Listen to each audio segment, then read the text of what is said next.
السلام علیکم ورحمۃ اللہ وبرکاتہ۔ امید ہے کہ آپ سب لوگ اللہ کے فضل سے بالکل ٹھیک ہوں گے، خوش باش ہوں گے۔ اور آج میں آپ سے بات چیت کرنا چاہ رہی تھی کچھ تو ضروری باتیں جو آپ کو منگل کے دن آپ کو کیا پڑھنا چاہیے یہ میں آپ کو بتاؤں گی، اور کچھ میں آپ کو یہ بتاؤں گی کہ غنی کر دینے والے سبق کون ہیں، جس سے کئی لوگ کہہ رہے ہیں ہم جو بھی پڑھ رہے ہیں لیکن ہماری تنگی دور نہیں ہو رہی، تو وہ 2 منٹ میں بتائے جائیں گے کون کون سی صورتوں کو پڑھے۔ اور کئی لوگ کہتے ہیں ہم نے اپنے کام کیے ہیں ان میں کوئی کامیابی نہیں صحیح ہو رہی، اس کے لیے بھی بتانا ہی پڑے گا نا کہ یہ صورت پڑھنی ہے، 2 منٹ کی بات ہے۔ تو یہ ضروری باتیں کرنے کے علاوہ آج میرا دل چاہتا ہے کہ وہ جس کو کہتے ہیں نا سنہری باتیں، گولڈن ورڈز، کچھ آپ کو بتاؤں۔ اور ایک بڑی اچھی میں نے آج ایک اردو پوئٹری میں ایک شعر پڑھے ہیں، میرا دل ہے کہ وہ بھی آپ کو بتاؤں تاکہ تھوڑا سا چینج ہو، بجائے اس کے کہ ہماری ایک یکسانیت رہے، یعنی ایک ہی جیسا بس چلتا رہے کہ ہر دفعہ بس یہی ہے، لوگ اس کو سن کے بور ہی نہ ہو۔ تو چلیں چلتے ہیں اپنی باتوں کی طرف۔ منگل کے دن ہمیں کیا کرنا چاہیے؟ اپنے لیے آسمانوں کے دروازے کھلوائیے منگل والے دن۔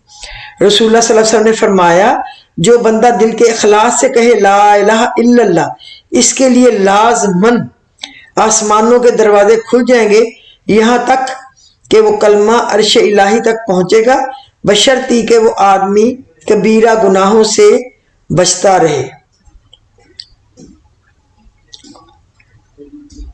بسم اللہ الرحمن الرحیم۔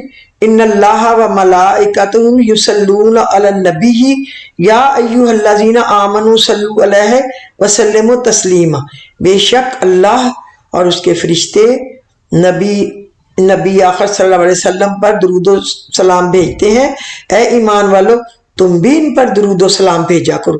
سورہ الاحزاب کی آیت نمبر 56 میں قرآن مجید میں آیا ہے، لہٰذا درود شریف پر خوب زور دیا کریں، لا الہ الا اللہ پڑھ کے آسمان کے دروازے کھلوا لیا کریں تاکہ باتیں وہاں پہ چلی جائیں، ہماری فریادیں اللہ تعالیٰ سن لے۔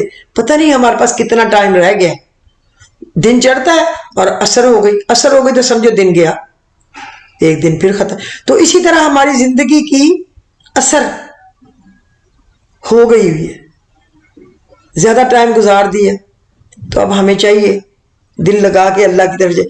ایک مرنے والے انسان کو یہ نہیں معلوم کہ تم نے اس کے لیے کتنے آنسو بہائے، لیکن ایک زندہ انسان کو مرتے دم تک یاد رہے گا کہ تمہاری وجہ سے اس نے کتنے آنسو بہائے۔ جو بھی رشتے پاس ہیں خدا را ان کی قدر کریں، خدا را ان کی قدر کریں۔ کوئی شخص بھی آپ کی وجہ سے، میری وجہ سے، ہماری وجہ سے نہ روئے، بس اللہ سے ڈریں۔ میری لاج رکھنا میرے اللہ، میرا کوئی نہیں ہے تیرے سوا، مجھے مال و دولت کی ہوس نہیں، مجھے بس تو رزق حلال دے، مجھے مشکلوں سے نکال دے اور میری آخرت کو سنوار دے۔ اب ایک بات جو بڑی قابل غور ہے، کیوں نہ میں وہ بھی آپ کو بتا دوں، یہ کیسا دور ہے، یہاں کوئی اپنے دکھ سے اتنا دکھی نہیں جتنا دوسروں کے سکھ سے دکھی ہے۔ کیوں ہم لوگ دوسرے کی اچھائی پہ، اس کی ترقی پہ، اس کی خوشحالی پہ، اس کی اچھی چیز پہ جل جاتے ہیں اور ہم فوراً اس کی مخالفت میں کچھ نہ کچھ کہنے لگ جاتے ہیں؟ اس میں ہم سبھی شامل ہیں۔ کوشش کریں کہ ہم اس چیز کو ذرا کریکٹ کر لیں، اس بری ہیبٹ کو نکالنے کی کوشش کریں اپنی لائف میں سے۔ اللہ پاک ہماری مدد کرے، ہم دوسروں کو خوشیاں بانٹیں، خوشیاں دیں، ہم ایسے گھنے سایہ دار درخت بن جائیں کہ لوگ ہمارے سائے میں بیٹھنا پسند کریں، ان کو مزہ آئے ہمارے پاس بیٹھ کے کہ سکون آیا ہے، تسلی ہوئی ہے، خوشی ملی ہے۔ حضرت ابو بکر صدیق نے فرمایا انسان خود عظیم نہیں ہوتا، اس کا کردار عظیم ہوتا ہے۔ خود تو انسان گناہگار ہی ہے، اگر اس کا کریکٹر اچھا ہو جائے تو وہ عظیم بن جاتا ہے۔ دنیا آخری دور سے گزر رہی ہے، دعا ہے میرا اور آپ کا خاتمہ ایمان پر ہو، لا الہ الا اللہ محمد الرسول اللہ، لا الہ الا اللہ محمد الرسول اللہ، لا الہ الا اللہ محمد الرسول اللہ۔ یا اللہ پیدا ہوتے کلمہ سنا تھا، مرتے وقت بھی کلمہ نصیب کرنا۔ اے پروردگار میرے ان گناہوں کو بخش دے، جو میری دعاؤں کو قبول ہونے نہیں دیتے۔ ہماری دعائیں لوگ کہتے ہیں، میں کہتی ہوں فلانی کو لیٹ ہو گئی، فلانی نہیں کوئی، کیوں نہیں ہوئی؟ ہماری اپنی غلطیاں، ہماری اپنی کوتاہیاں، ہمارے اپنے گناہ ہماری دعاؤں کی قبولیت میں حائل ہوتے ہیں۔ بس ہم سے قدم پہ تو غلطیاں ہوتی ہیں، تو پھر دعائیں تو خود ہی اسی طرح ہی قبول ہوں گی نا، رولا پٹا کے۔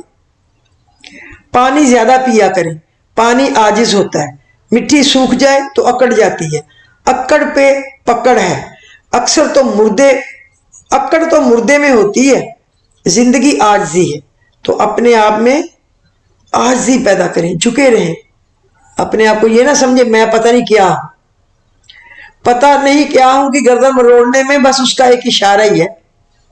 ہم کچھ بھی نہیں، بخدا ہم سب کچھ بھی نہیں۔ اگر سانس آیا تو ہم زندہ ہیں، سانس نہیں آیا تو بس ہم فارغ ہیں۔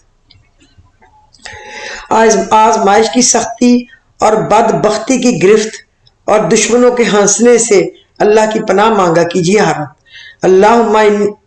اللہم انی اعوذ بک من جہد البلاء و درک الشقاء و سوء القضاء و شماتۃ الاعداء۔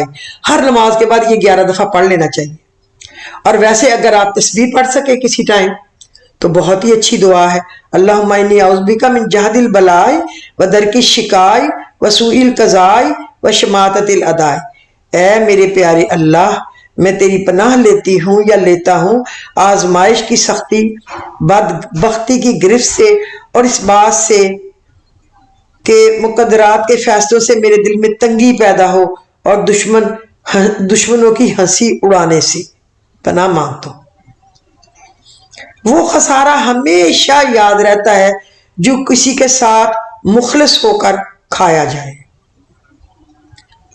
اے بلندیوں کے بادشاہ، اے رب کائنات، ہمارے دل اور ہمارے قدم اپنی رضا کی طرف پھیر دے۔ آمین الہی ثم آمین۔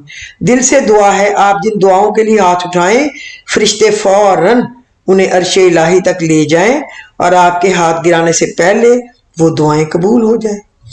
جب آپ مجھ میں کوئی عجیب دیکھو تو مجھ سے کہو، کسی اور سے نہیں، کیونکہ اس عجیب بات کو مجھے ہی بدلنا ہے، کسی اور کو نہیں۔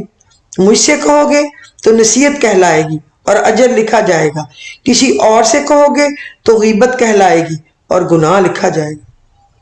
لہذا جب غلطی، برائی، کوتاہی کوئی چیز دیکھیں تو جس میں دیکھی ہے اس کو بتائیں، ضرور اچھی بات ہے لیکن الگ، تاکہ وہ اپنے میں سے وہ غلطی نکال دے اور وہ اپنے آپ کو اچھا بنانے کی کوشش کرے۔ اچھا، جو میں آپ کو سنہری بات کہہ رہی تھی نا، گولڈن ورڈز، میں بھی حیران ہوئی ہوں اپنی اس بک میں پڑھ کے کہ یہ کتنی اچھی باتیں ہیں، میں نے اپنی ڈائری پہ بھی نوٹ کر لی ہیں۔ پانی وہاں سے پیو جہاں سے گھوڑا پیتا ہے، کیونکہ نسلی گھوڑا ناپاک پانی کو منہ نہیں لگاتا۔ نسلی گھوڑا، اللہ ہمیں بھی کوئی نسلی بنائے اچھے والے، تاکہ ہم بھی صحیح جگہ سے ہی پانی پئیں۔ اب پانی پینے کے کئی مطلب ہیں، آپ ان پہ ذرا غور کریں کہ اگر گھوڑا پانی ایسی جگہ سے پیتا ہے جو ناپاک نہ ہو، تو ہمیں ہر ناپاک کام، ناپاک بات، ناپاک حرکت، اس سے نسلی گھوڑے بن کے وہاں سے دور ہی رہنا چاہیے۔ لا حول ولا قوت الا باللہ العلی العظیم۔ اللہ کی مدد اور اللہ کی طاقت کے بغیر ہم شیطان، اپنے نفس سے اور شیطان سے نہیں بچ سکتے۔ اللہ ہمیں سیدھے راستے پہ چلنے کی سمجھ دے۔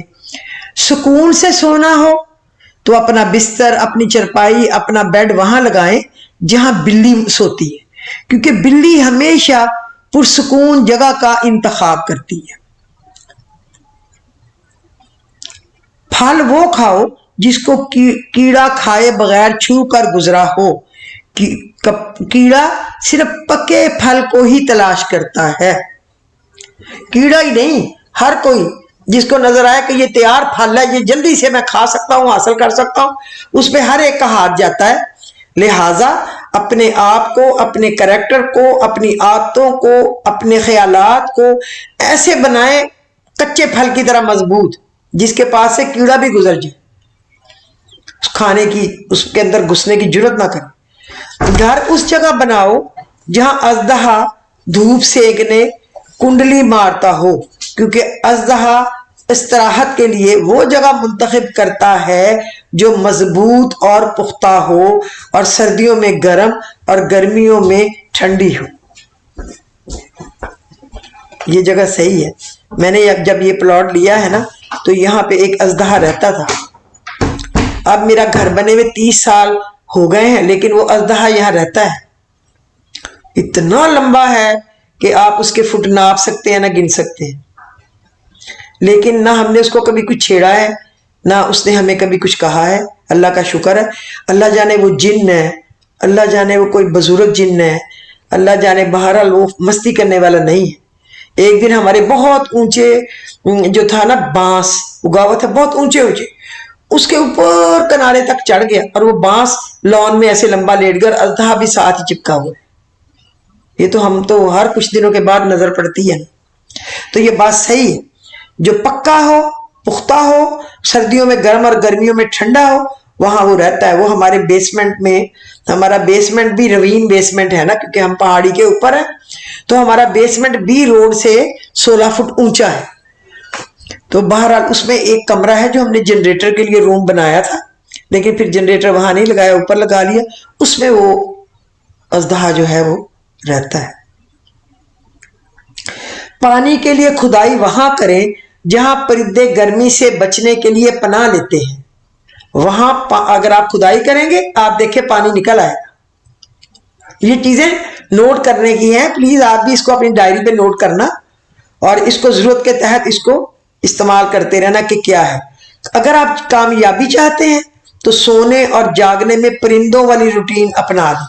وہ جلدی سے سو جاتے ہیں، مغرب کے بعد دیکھیں ہم عشاء کے بعد جلدی عشاء پڑھ لیں، وہ اپنے گھونسلوں میں چلے جاتے ہیں۔ عصر کے بعد وہ کھاتے نہیں اور جلدی جاگ کر رزق کی تلاش کو نکل بھاگتے ہیں۔ اور ہمارے نبی صلی اللہ علیہ وسلم نے دعا بھی کی ہوئی ہے، اے اللہ میری امت کے لیے جو برکت ہے وہ صبح کے جلدی وقت میں رکھ دیں۔ اسی لیے حضور پاک نے منع کیا کہ فجر پڑھ کے سوئیں نہ، جاگتے رہیں، اشراق پڑھیں۔ پھر اگر کسی نے آرام کرنا ہے تھوڑا کر لے، ورنہ تھوڑا سا قرآن پاک پڑھے، تسبیحاں پڑھے، پھر وہ چاشت کی نماز پڑھ لے، اس کے بعد بھی وہ آرام کر سکتا ہے۔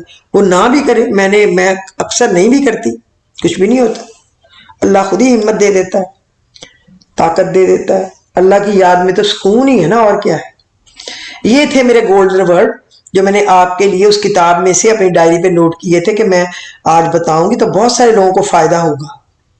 پانی جنہوں نکالنا ہو ان کو، اور باقی باتوں میں اپنے دماغ کو لڑانے میں بندہ کچھ سیکھتا ہی ہے نا۔ اور یہ ایک میں نے پوئٹری، اردو کی پوئٹری کی میرے پاس ایک بک ہے، اس میں سے آج میں نے پڑھا تو مجھے بہت سا یہ اچھے لگے۔ اب میں نے نوٹ کیا اور میں نے غور کیا کہ واقعی کئی لوگ اسی طرح بچھڑ جاتے ہیں یا گم جاتے ہیں یا ٹوٹ جاتے ہیں یا بکھر جاتے ہیں۔ یہ شاید کسی نے دکھی نے ان کے لیے لکھے ہوں۔ اللہ سب کو اپنی اپنی جگہوں پہ خوش رکھے، جوڑے رکھے، خوشیاں دے، دعائیں قبول کرے، مشکلیں آسان کرے، میری تو دعا ہی ہے۔ تو یہ میں آپ کو بتاتی ہوں کیا ہے۔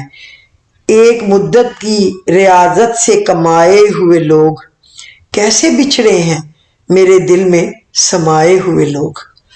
تلخ گوئی سے ہماری تو پریشان نہ ہو، تلخ گوئی سے ہماری تو پریشان نہ ہو، ہم ہیں دنیا کے مصائب سے ستائے ہوئے لوگ۔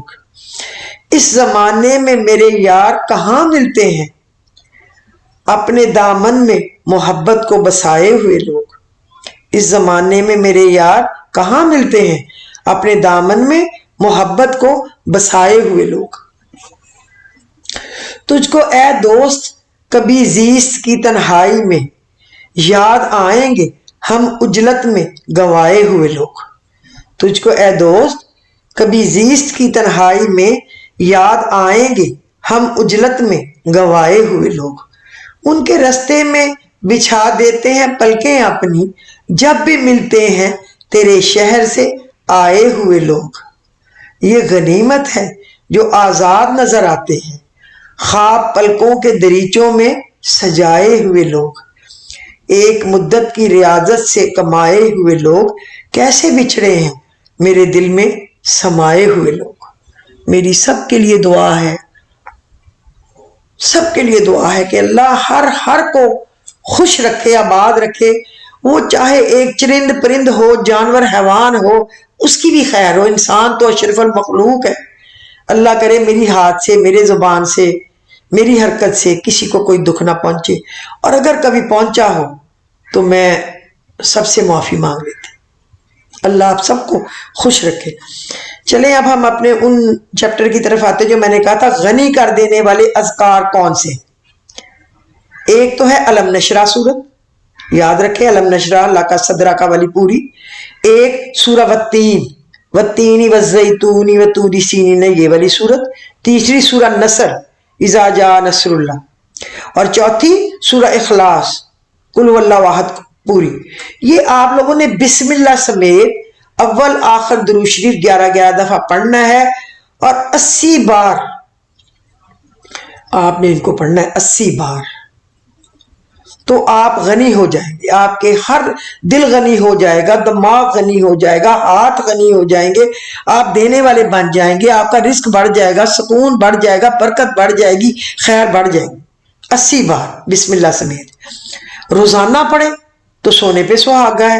اور اگر آپ بس نہیں آپ چاہتے ہیں، آپ کے دل میں کچھ ایسی خواہش نہیں آتی، تو آپ ایسے کر سکتے ہیں کہ اس کو ایک دن چھوڑ کے ایک دن پڑھ لیا کریں. ویسے میں کہوں گی کہ روزانہ ایک دفعہ پڑھ لیا کریں. یہ تو چھوٹی چھوٹی صورتیں ہیں، کیا چاہیے. اگر آپ سے اکٹھی نہیں پڑھی جاتی، اگر آپ سے اکٹھی نہیں پڑھی جاتی کوئی بات نہیں، آپ 2 صورتوں کو 80 دفعہ ایک نماز کے ساتھ پڑھ لیا کریں، یا ایک کو ایک کے ساتھ پڑھ لیا کریں، ایک کو ایک کے ساتھ اس طرح پڑھ لیا کریں. یہ تو ہم جو روز پڑھتے ہیں وہ سبق ہے، یہ تو کوئی مشکل ہی نہیں ہے. اور دوسرا، جو لوگ یہ کہتے ہیں کہ ہمارے رزق میں کام میں برکت نہیں ہوتی، میں آپ کو اپنا ازمودہ بتاتی ہوں جو میں نے کیا، ہمیشہ کیا، اور اللہ تعالی نے ہمیشہ مجھے پیمانہ بھر بھر بھر بھر کے دیا. میں اس کا جتنا شکر کروں اتنا بھی کم ہے. آپ یقین کریں اللہ اتنی برکتیں دیتا تھا کہ وہ لائنیں لگے لوگوں کو دیکھ کے مجھے سمجھ آتی تھی نہ میری چیز خاص ہے، نہ ایسی چیز ہے جو دنیا میں کہیں ملتی نہیں، نہ ایسا کام ہے، صرف اس پڑھائی کی وجہ سے جو پڑھ کے میں نے پانی پہ چھڑک دیا. صبح اٹھے تو ایک پانی کی بوتل لیں صاف ستھری، صبح اٹھے تو آپ درود شریف پڑھیں 11 دفعہ، تو آپ پڑھیں الحمد شریف پڑھیں 21 دفعہ، اس کے بعد آپ آیت الکرسی پڑھیں 21 دفعہ یاد سے. اس کے بعد آپ پڑھیں یہ جو ہے نا سورۃ یاسین 1 دفعہ. پھر آپ پڑھیں یہ قل اعوذ برب الفلق، قل اعوذ برب الفلق جو ہے نا یہ آپ پڑھ لیں 107 مرتبہ. اور اس کے بعد آپ پھر درود شریف پڑھیں. اور جو رات ہے اس میں سورۃ یاسین کی جگہ آپ نے سورۃ مزمل 3 دفعہ پڑھنی ہے، باقی سب کچھ اسی طرح ہی ہے. آیت الکرسی ہے، سورہ ناس ہے، اس بعد سورۃ یاسین اور پھر سورۃ مزمل یہ، اور الحمد شریف ہے. دیکھیں کوئی چیز اس میں ایسی نہیں ہے جو آپ، اور اس کو آپ پانی پہ دم کر لیں، صبح والے پہ بھی شام والے پہ بھی، اور اپنے بزنس کی جگہ پہ اس کو چھڑکیں. اور یاد رکھیں کہ پہلے الحمد شریف پڑھنا ہے، پھر آیت الکرسی پڑھنی ہے، سورۃ یاسین پڑھنی ہے صبح، شام میں 3 دفعہ سورۃ مزمل، دن میں صبح 1 دفعہ سورۃ یاسین، اور 107 مرتبہ سورہ قل اعوذ برب الفلق، پھر 11 دفعہ درود شریف اور پانی پہ دم کرنا ہے. گھر میں چھڑکیں، باہر چھڑکیں، برکت ہی برکت ہے. میں نہیں سمجھ سکتی کہ آپ یہ سب کچھ کریں تو اس کے بعد آپ کہیں کہ ہم برکت سے محروم ہیں. نیور، میں نہیں مانوں گی، کیونکہ یہ میں نے خود کیا ہے. لوگ آتے تھے کہ آپ کیا کرتی ہیں، کہ یہ سارا رش صرف آپ کی جگہوں پہ آ جاتا ہے، پہ ہم بیٹھے ہی رہ جاتے ہیں. میں نے کہا اللہ گواہ ہے، میں نے آپ کے لیے کبھی کچھ نہیں کہا. آپ میرے پانی کو آپ بھی لے جائیں، آپ بھی چھڑک لیں، جو آپ کا نصیب ہے وہ اللہ آپ کو دے گا، میرا مجھے دے گا. کسی کی روزی تھوڑا کسی کو مل جاتی ہے. اور اگر آپ یہ پڑھ لیا کریں میں بتاتی ہوں تو آپ پتہ نہیں اللہ فرشتے بھیجے، یہ اللہ کا کام ہے، بھیجے گا. آپ کو پتا ہوگا ایک دفعہ حضرت داؤد علیہ السلام نے کہا کہ میں کچھ بھی نہیں لیتا، مجھے اللہ نے اتنی بڑی بادشاہی دی ہے، لیکن میں تو یہ جو لوہا چلتا ہے میں اس سے برتن بناتا ہوں، بیچتا ہوں، ذرا آپ بکتے رہے بڑے بڑے برتن ظروف، تو وہ اللہ مجھے دیتا ہے تو میں اس سے کماتا ہوں، اور اللہ مجھے ایسے بارش کی طرح دے رہا ہے. کافی دن کوئی لینے ہی نہیں آیا. تو وہ پریشان ہو گئے، شاید میں نے یہ سوچا اس کی اللہ ناراض ہو گیا. انہوں نے اللہ سے معافی مانگی، استغفار کے نفل پڑھے، جو بھی کیا اللہ سے، جو بھی باتیں کی ہوں گی، وہ تو اتنے بڑے پیغمبر تھے کہ کیا ہی بات ہے، جن کی آواز جیسی آج تک آواز نہیں کسی کو اللہ نے دی. اتنے خوش الحان تھے، جب پڑھتے تھے وہ گاتے تھے. جو کوئی یقیناً اللہ کی حمد میں پڑھتے ہوں گے نا، اللہ کی بڑائی میں، تو کیسے پرند چرند بھی جمع ہو جاتے تھے. اور اللہ نے اس کو بہت بڑی بادشاہی بدلی پھر ان کے بیٹے حضرت سلمان کو. تو فرشتہ آیا جبرائیل علیہ السلام، انہوں نے کہا چلے میرے پر پہ بیٹھے. جب پروں پہ بیٹھ کے اڑے تو انہوں نے دیکھا پہاڑوں میں ان کے برتن سارے پڑے ہوئے ہیں ڈھیر، اور انہیں کو دوبارہ اللہ پگھلا کے پھر ان کو چشمے کی طرح بہا کے بھیج دیتا ہے، اور پھر فرشتے بھیج دیتا ہے کہ جا کے لے آ. ہمیں نہیں پتا ہوتا ہماری روزی کہاں سے آ رہی ہے، کیسے آ رہی ہے. ہمارا کام ہے اللہ سے منت ترلا کرنا، اور اللہ کا کام ہے ہمیں عطا کرنا، قبول کرنا، اور اللہ کرتا ہے. اللہ رحیم و کریم ہے، اللہ کبھی بھی کسی پہ زیادتی نہیں کرتا. آپ اس سے، بندے کا ایک ہاتھ ہے تیرے 1000 ہاتھ. ہم اپنے 2 ہاتھوں سے مانگتے ہیں تو اس کے تو کروڑوں اربوں ہاتھ ہیں. ٹینشن کس بات کی ہے؟ پلیز نا امیدی نکال دیں، امید کو اپنے دل میں باندھ لیں. بس آپ کو کیا پنجابی میں کہتے ہیں، ہلا بھائی ہلا، لگے رہیں اللہ کی یاد میں، باقی اس کا کام ہے. مالی دا کام پھل پھل لاؤنا، پانی نہیں، مالی دا کام پانی پانا، پر مشکاں پائے، مالک دا کام پھل پھل لاؤنا، لائے یا نہ لائے. ہمارا کام ہے محنت کرنا، اس پہ بھروسہ کر کے، آگے اس کی مرضی ہے. وہ بادشاہوں کا بادشاہ ہے اور رحیم و کریم ہے. یاد رکھیں کہ وہ رحیم ہے، یاد رکھیں کہ وہ غفار ہے، یاد رکھیں وہ کریم ہے، یاد رکھیں وہ وہاب ہے، یاد رکھیں وہ باسطو ہے. تو پھر کیوں نہ ہمیں دے گا، ہمیں دے گا انشاءاللہ. میری بات پہ بھروسہ کریں. تو پھر آج کے ایپیسوڈ میں مجھے اجازت دیجیے. امید ہے آپ کو پسند آیا ہوگا. پسند آیا ہو تو پلیز لائک اور شیئر کر دیں، اور اگر سبسکرائب نہیں کیا ہوا تو کر کے کچھ لوگوں کو ضرور آپ سینڈ کر دیا کریں، اگر آپ کا دل مانے. نہیں تو کوئی بات نہیں، اللہ آپ کو خوش رکھے. جب دل چاہے کوئی چیز پسند آئے سنیں، نہیں تو کوئی بات نہیں. میں تو صدقہ جاریہ کی نیت سے اپنی ڈیوٹی کر دیتی ہوں. خدا حافظ.